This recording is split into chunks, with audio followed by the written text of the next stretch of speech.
ሁሌ የተሳሳተ ውሳኔ መወሰን አይደብርም?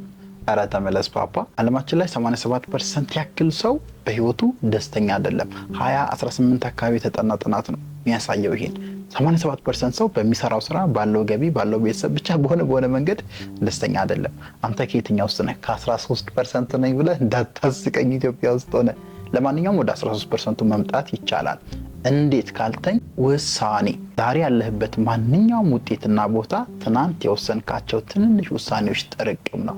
ሁሌ የተሳሳተ ውሳኔ ከሆነ የምትወስነው የተሳሳተ ቦታ ላይ ትገኛለህ። ስለዚህ ዛሬ ውጤትን ማትፈልገው፣ ዛሬ ገቢህን ማትፈልገው፣ ዛሬ ሪሌሽንሺፑን ታጉረመርም ከሆነ የትናንት ውሳኔ ልክ አይደለም ማለት ነው።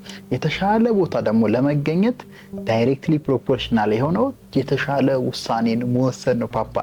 ስለዚህ ሁሌ ውሳኔ ላይ መሳሳትን አቁመ የተሻሉ ውሳኔዎች፣ አሪፍ ምርጫዎች፣ አሪፍ አስተሳሰቦች፣ አሪፍ አመለካከቶችን ቢውልድ አድርግ። ሊቃውንት ነኝ፣ ተግብረው።